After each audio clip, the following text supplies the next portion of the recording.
बिस्मिल्लाहिर्रहमानिर्रहीम। आज हम डिस्कस करेंगे E1CB elimination unimolecular conjugate base. E1CB reaction कौन से होते हैं उसकी फर्स्ट हम देखते हैं। It is type of the elimination reaction that happen when A compound bearing A poor leaving group and acidic hydrogen is treated with A base. वो कहता है कि ऐसे एलिमिनेशन रिएक्शन जिसके अंदर गुड लिविंग ग्रुप ना हो, हाइड्रोजन एसिडिक प्रोटॉन हाइड्रोजन मौजूद हो और उसको हम स्ट्रॉन्ग बेस से ट्रीट करें तो हमारे पास डबल बॉन्ड क्रिएट हो जाता है। ऐसे तमाम रिएक्शन को E1CB यूनिमॉलिक्यूलर कॉन्जुगेट बेस हम कहेंगे। ये हम इसको एग्जांपल से देखते हैं। अगर हमारे पास ये नीचे एग्जांपल्स हमारे पास मौजूद है, अल्फा हाइड्रोक्सी कीटोन है, हम देखते हैं कि स्ट्रॉन्ग बेस के साथ हम इसको ट्रीट कराते हैं। यहाँ नेगेटिव चार्ज क्रिएट हो जाता है। This is the conjugate base, ये इसकी कॉन्जुगेट बेस बनी है और ये कॉन्जुगेट बेस का नेगेटिव चार्ज रेजोनेट भी होता है इस कार्बोनाइल कार्बन के ऊपर और ये इनोलेट भी बन जाता है। और देन अगले स्टेप में हम देखते हैं कि ये नेगेटिव चार्ज जो है ये डबल बॉन्ड क्रिएट करता है और हाइड्रोक्सिल ग्रुप जो लिविंग ग्रुप है आपका पुअर लिविंग ग्रुप है वो लीव करता है, कार्बन कार्बन डबल बॉन्ड या पाई बॉन्ड यहाँ के बन जाता है। और सेकंड स्टेप में है E1CB stand for the elimination unimolecular conjugate base. Unimolecular conjugate base से क्या मुराद करते हैं, जैसे ही हम इसके अंदर बेस ऐड करते हैं यहाँ पे कॉन्जुगेट बेस क्रिएट हो जाती है।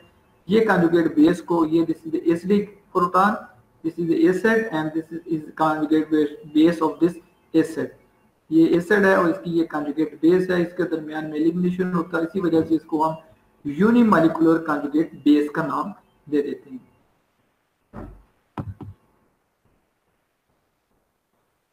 Reaction is a unimolecular form, the conjugate base of the strong compound, the starting compound, which is returned to form by the deprotonation of the starting compound by a suitable base।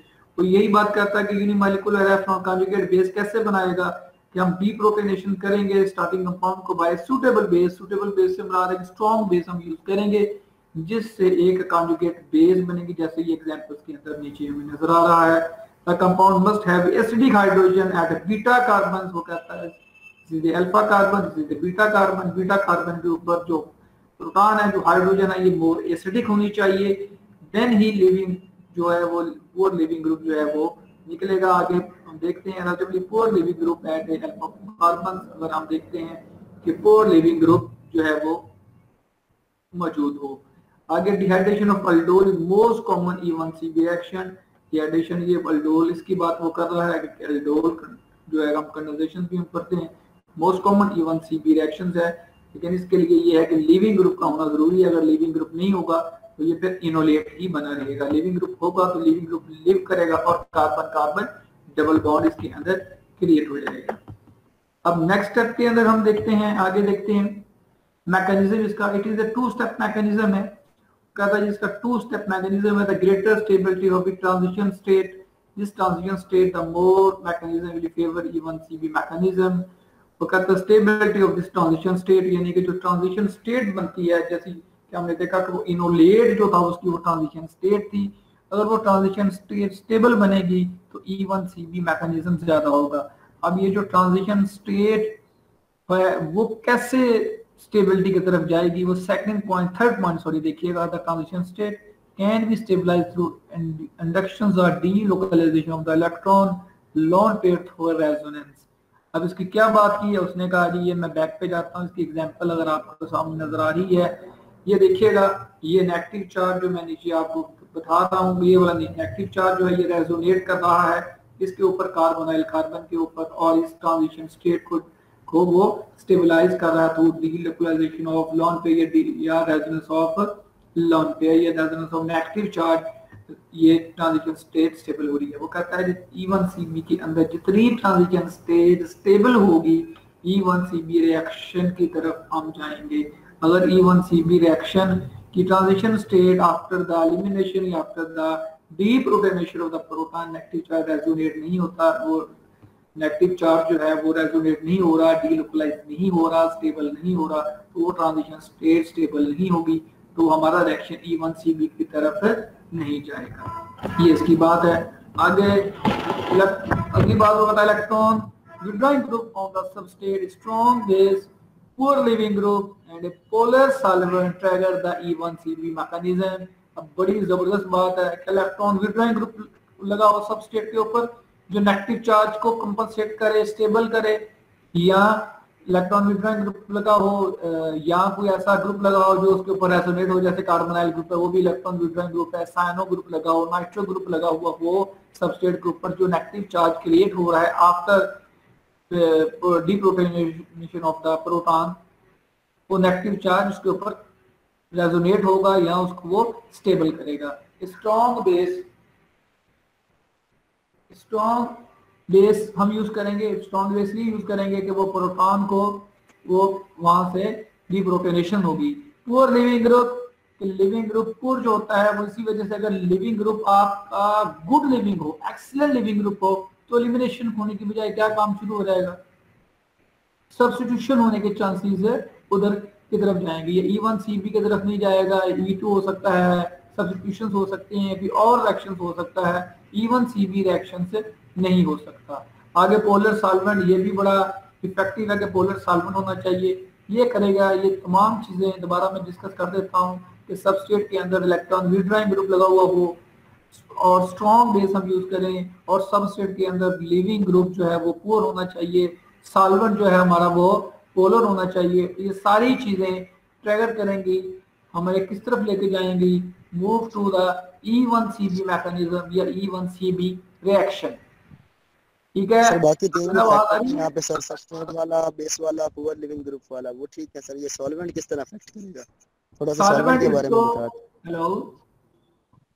Hello ji sir, polar solvent इसकी जो transition state है इसको stabilise होने में help करेगा, stabilise करने में help करेगा। पोलर सॉल्वेंट इसको स्टेबलाइज करने में हेल्प करेगा, और भी ये है कि ये लिविंग ग्रुप को लीव करने से वहां पे हेल्प करेगा। ठीक है, ट्रांजिशन स्टेट के ऊपर इसका इफेक्ट बेटर होगा as compare to non polar solvent. ठीक है, इस वजह से हम इसके अंदर पोलर सॉल्वेंट को हम यूज करेंगे। आगे आता जाएगा, आगे डिस्कस और भी कर लेते हैं। ये देखिएगा जरा, first step is the E1CB mechanism, the deprotonation of beta carbon resulting in the formation of कार्बोएनायन। ये स्टेप जरा देखें, ये मैं यहाँ पे दिखा रहा हूँ आपको, और इसकी ये एग्जांपल्स है। ये देखिएगा, ये हमारे पास एसिडिक प्रोटॉन है, ये हमारे पास कोई भी इलेक्ट्रॉन, ये जो लिविंग ग्रुप लगा हुआ है, ये लिविंग ग्रुप लगा हुआ है, पुअर लिविंग ग्रुप है। यहाँ पर हम ये तो सिंपल दी है, यहाँ पे हमारे पास क्या आना चाहिए था, यहाँ पे हमारे पास कोई भी आना चाहिए, इलेक्ट्रॉन विड्रॉइंग ग्रुप अटैच होना चाहिए। ये तो जस्ट हम एक एग्जांपल्स बता रहे हैं आपको, एक जस्ट मैकेनिज्म बता रहे हैं, लेकिन एग्जांपल्स आगे आती जाएंगी तो उससे में अंदाजा हो जाएगा इलेक्ट्रॉन विड्रॉइंग ग्रुप कितना इफेक्ट है। यहाँ ऐसा ग्रुप हम इसके साथ अटैच करें जो इस नेगेटिव चार्ज को कंपनसेट करे या रेजोनेट करे। ठीक है, ये तो अभी हम सिंपल इसका मैकेनिज्म देख रहे हैं। अब देखिएगा जरा, ये फर्स्ट स्टेप के अंदर ये बेस ने, हमने सबस्ट्रेट के ऊपर बेस ने प्रोटॉन को ऑब्स्ट्रक्ट किया है, और ये हमारे पास नेगेटिव चार्ज बना है। ये कॉन्जुगेट बेस ऑफ सबस्ट्रेट, इस सबस्ट्रेट की कॉन्जुगेट बेस है, और ये बेस है, ये बेस का कॉन्जुगेट एसिड है। ठीक है, दोबारा बताता हूँ, ये सबस्ट्रेट है, इस सबस्ट्रेट की this is the conjugate base, ये बेस है, इसी कॉन्जुगेट एसिड है ये। ठीक है, सेकंड स्टेप के अंदर वो कहता है pair electron from the conjugate base then displace the leaving group from a pi bond. वो कहता है ये जो लोन पेयर है electron from the conjugate base का, ये डिस्प्लेस करेगा किसको, लिविंग ग्रुप को लीव करेगा, और कार्बन कार्बन डबल बॉन्ड यहाँ बनेगा और लिविंग ग्रुप यहाँ से लीव करेगा। ये एक सिंपल मैकेनिज्म है। इसका मैकेनिज्म परफॉर्म कैसे होता है, कैसे ये E1CB अपना मैकेनिज्म अडॉप्ट करके कार्बन कार्बन डबल बॉन्ड बनाता है।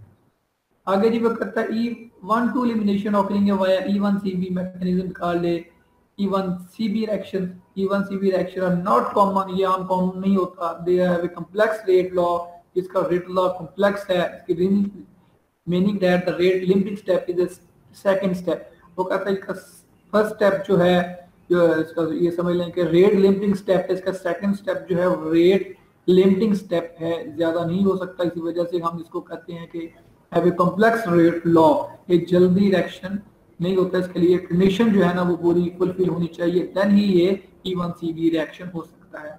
However, the most common E1CB reaction, the base is a hydroxyl, the base हो, the solvent is a water, in which case the rate law simplified to, वो कहता है अगर आपके पास strong base hydroxyl हो, water as a solvent हो, तो हम उसका रेट लॉ कैसे डिटरमिन करेंगे, ये हमारे पास एक रेट डिटरमिन है, ये देख लीजिएगा, दोनों के ऊपर डिपेंड कर रहा है, सबस्ट्रेट के ऊपर भी, ये बेस के ऊपर भी। देन आगे है when a base is strong enough and leaving group is very poor such as a fluorine and hydroxyl group extra E1CB is preferred। वो कहता है कि अगर स्ट्रॉन्ग बेस यूज कर रहे हैं, लिविंग ग्रुप वेरी पुअर है जिसमें फ्लोरीन है, हाइड्रोक्सिल है, क्लोरो ग्रुप है, ठीक है, iodide bromide is a good leaving group but flow and chloro is not good leaving group, E1CB is a preferred, E1CB is इसमें प्रेफर होगा। आगे हम देखते हैं reaction coordination diagram for E1CB है। अगर हमारे पास ये देख रहे हैं एनर्जी एक्टिवेशन एनर्जी है, दिस इज रिएक्टेंट, रिएक्टेंट के अंदर this is the first transition state, this is second transition state. First transition state के अंदर कार्बो एनायन बनेगा, वो कार्बो एनायन क्या होगा, this is a कार्बो anion, this is a कार्बो anion, this is living, this is a electron withdrawing group, this is a leaving group, electron withdrawing group क्या करेगा, can easily resonate करेगा इस नेगेटिव चार्ज को या compensate करेगा इस negative charge को। Then क्या होगा, this is the first transition state. Second transition state is एक डिफिकल्टाइज, एक्टिवेशन एनर्जी ज्यादा है, इसकी रीजन क्या है, ये नेगेटिव चार्ज यहाँ पे डबल बॉन्ड क्रिएट करेगा और लिविंग ग्रुप लीव करेगा, तो ये जो है इसकी एक्टिवेशन एनर्जी हमें यहाँ पे ज्यादा चाहिए, और जब जैसे ही ये एक्टिवेशन एनर्जी गेन करके ये नेगेटिव चार्ज यहाँ से डबल बॉन्ड बनाएगा और लिविंग ग्रुप पे लीव करेगा, ये प्रोडक्ट के अंदर कन्वर्ट हो जाएगा। ये reaction coordinate diagram for E1CB reaction. इसके अंदर हम देखते हैं कि first transition state carbon ion बनने की लिए हमें energy, activation energy for step 1 कम है, जैसे ही हम सेकंड ट्रांजिशन स्टेट की तरफ जाएंगे यानी कि सेकंड स्टेप की तरफ जाएंगे, इसकी एक्टिवेशन एनर्जी जो है वो हमें ज्यादा रिक्वायर्ड होगी, ये होगी, इसी वजह से लिमिटिंग रेट, लिमिटिंग स्टेप इसको हम बोल देते हैं। आगे देखें step 2 is a rate determining step भी हम इसको बोल देते हैं, क्योंकि स्लो स्टेप है इसको हम रेट डिटरमिनिंग स्टेप भी बोल देते हैं। The activation energy of step 2 is greater than for step 1 deprotonation to give a carbon ion. This is the example, is a good example. ये देखिए लीजिएगा, ये इलेक्ट्रॉन विड्रॉय ग्रुप हमने लगाए हैं। जब तक अगर आप इलेक्ट्रॉन विड्रॉय ग्रुप इस बीटा कार्बन पे नहीं लगाएंगे जहां हाइड्रोजन ने लीव करना है, ये प्रोटॉन जब तक एसिडिक नहीं होगा उस वक्त तक, जब तक आप इसके साथ इलेक्ट्रॉन विड्रॉय ग्रुप में लगाएंगे, जैसे फ्लोरो है या कार्बोनाइल ग्रुप है या सियानो ग्रुप है या नाइट्रो ग्रुप है, ये ग्रुप आप लगाएंगे तो इस कार्बन के ऊपर लगा हुआ हाइड्रोजन जो है या प्रोटॉन है वो एसिडिक हो जाएगा, और इसकी दूसरी पोजीशन जो है जिसको हम ये कहेंगे 1 2 this is alpha, this is beta position. Beta position का प्रोटॉन उस वक्त ही एसिडिक होगा जब तक हम यहाँ पे इलेक्ट्रॉन विड्रॉय ग्रुप नहीं लगाएंगे, ठीक है। ये लिविंग ग्रुप है, हमने इसके अंदर बेस को ऐड किया है, दिस इज ओवरऑल रिएक्शन, ये कार्बन कार्बन डबल बॉन्ड बना है। अब इसका मैकेनिज्म देखते हैं। जैसे फर्स्ट ट्रांजिशन स्टेट है, ये बेस ने प्रोटॉन को ऑब्स्ट्रक्ट किया है और ये देख लीजिएगा ये नेगेटिव चार्ज इसने बनाया है, ठीक है जी। देन ये नेगेटिव चार्ज क्या काम करेगा, this is second transition state, ये नेगेटिव चार्ज यहाँ आएगा और लिविंग ग्रुप लीव करेगा और आपका ये प्रोडक्ट बनेगा, ठीक है। This is the first transition state, this is the second transition state. आगे जिस एग्जांपल्स हैं E1CB की, कुछ एग्जांपल है ये हमारे पास। अब देखिएगा कि ये लाजमी ये दिखेगा, ये हमारा जो प्रोटॉन है ये समझ लें कि ये लिविंग ग्रुप है और ये हमारे पास प्रोटॉन जो है this is more acidic proton due to the negative charge can easily resonate on benzene ring, और ये साइनो ग्रुप लगे हुए हैं, ये साइनो ग्रुप भी इलेक्ट्रॉन विड्रॉइंग है, ये नेगेटिव चार्ज को इसके ऊपर रेजोनेट होने में हेल्प करेंगे और ये नेगेटिव चार्ज ज्यादा स्टेबल होगा और इस वजह से इसकी ट्रांजिशन स्टेट ज्यादा स्टेबल होगी। जब इसकी ट्रांजिशन स्टेट ज्यादा स्टेबल होगी तो E1CB की तरफ ये रिएक्शन खुद ब खुद ही मूव करेगा। अब हमने देखा कि इसका नेगेटिव चार्ज क्रिएट हुआ और ये नेगेटिव चार्ज बेंजीन रिंग के ऊपर रेजोनेट हो सकता है और ये साइनो ग्रुप भी इसको हेल्प करेंगे, या नाइट्रो ग्रुप लगा दें वो भी इसको हेल्प करेंगे, अल्डिहाइड ग्रुप लगाते हैं वो भी इसको हेल्प करेंगे। लेकिन अगर मिथाइल ग्रुप लगाएंगे तो वो रेट ऑफ रिएक्शन कम हो जाएगा, क्योंकि वो मिथाइल ग्रुप इलेक्ट्रॉन डोनेट करेंगे और जब इसको इलेक्ट्रॉन डोनेट करेंगे ये नेगेटिव चार्ज, ये जो ट्रांजिशन स्टेट है ये ज्यादा स्टेबल नहीं रहेगी, ये ट्रांजिशन स्टेट थोड़ी अनस्टेबल हो जाएगी एज कम्पेयर टू सियानो या नाइट्रो ग्रुप लगाए हुए। और ये देख लीजिएगा ये नेगेटिव चार्ज यहाँ जा रहा है, ये लिविंग ग्रुप लीव कर रहा है और कार्बन कार्बन डबल बॉन्ड यहाँ क्रिएट हो रहा है। इसी तरह हमारे पास ये है, हमारे पास ये हाइड्रोक्सीसीटोनाइट्राइल टाइप्स कंपाउंड है, हाइड्रोक्सीसीटोनाइट्राइल टाइप कंपाउंड है। ये देख लीजिएगा इसके अंदर भी क्या डबल बॉन्ड बन सकता है, यस डबल बॉन्ड बनेगा। ये देखें कार्बन ऑक्सीजन डबल बॉन्ड इसके अंदर क्रिएट हुआ है।